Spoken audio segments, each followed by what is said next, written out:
আজকে মেহমান আসবো, তাই সকাল সকাল কিন্তু দোয়া মোছার ভিতরে নামছে। আসলে সকালবেলা ঘুম থেকে ওইটাই কিন্তু একদম পুরা ঘর পরিষ্কার করছি, ঝাড়ু দিছি।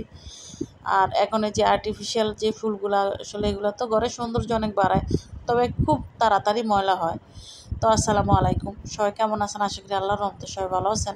আসলে আমরা সারা বছরই কিন্তু চেষ্টা করি আমি যে গুছিয়ে গেছে পরিষ্কার রাখার জন্য। তারপরে মেহমান আসলে কিন্তু দেখা গেছে সেদিন আরেকটু ভালোভাবে দেখা কোথায় কী আছে ময়লা একটু সুন্দর করে গুছানোর চেষ্টা করি।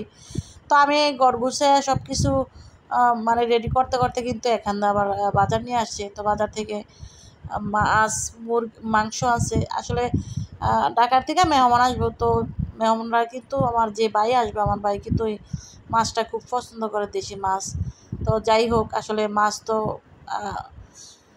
দেখা গেছে মাংসের একটা ট্রেডিশনাল আর কি, খাবারের সাথে থাকতেই হয় এরকম আর কি।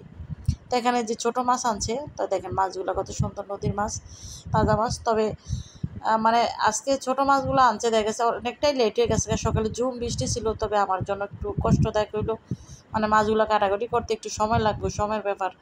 তো আমি আগে দেখা গেছে গরু মাংস যেহেতু সিদ্ধ হইতে অনেকটাই সময় লাগে, আমি প্রথমে মাংসটা দিয়ে বসাই দিব, আর তারপর বাকি কাজগুলো গুছাই নিব আর কি। তো আমি মাংসটা হাতে মাখাই আজকে বসাবো, এখানে সব মশলা দিয়ে একদম ভালোভাবে হাতে মাখায় বসাই দিলাম। নয়তো দেখা গেছে আর কুলফামু না আর কি। আবার চুলা আমার একটা গ্যাসের চুলা। তার ফোনে মারে ফোন দিছিলাম যে মা একটু মাছ কাইটা দিয়া যান। তো আমার মা কিন্তু আবার তাড়াতাড়ি মাছ কাটতে পারে, দেখা গেছে মা মাছ কাইটা দিলে আমি বাকি কাজগুলো কিন্তু গুছাই নেবো। তরকারি কাটাটাই তো সব কিছু দিয়ে গুছাই নিলাম, নিয়ে কিন্তু এক এক করে সব কিছু রান্না করলাম আর কি। আসলে আজকে সম্পূর্ণ রান্নার ভিডিও দেখাইতাম না, কারণ এই সম্পূর্ণ ভিডিও দেখাইতে গেলে কিন্তু অনেক বড় হয়ে যাবে ভিডিও। তো আমি কয়েক রকমের মাছ রান্না করছিলাম, মাংস রান্না করছিলাম। তো আসলে সবগুলা নিতে গেলে ভিডিও অনেক বড় হয়ে যাবে। তারপরে আবার পোলাও চাল আনতে ভুলে গেছিলো, তাই তো মনির বাইরে বলছিলাম, আর ফোন করে বললে আসলে যে কোনো সদাই ভাই আইনা দেওয়া যায়। তো বাইরে বলছে আর ভাই কিন্তু যে চালটা আইনা দিয়ে গেল।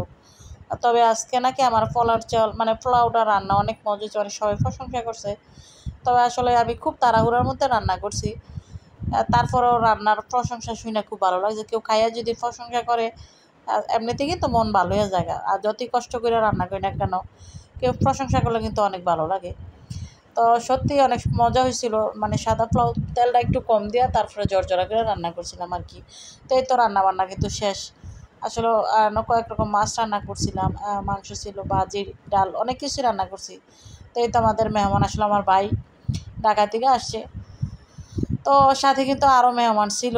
তো প্রথমে ওনারা খাইছে, পরে আবার দেখা গেছে আমার আফা, তারপরে মিষ্টি ভাবি, তারা খাইছে। তো ভালো থাকবেন সবাই, ধন্যবাদ সবাইকে, আল্লাহ হাফেজ।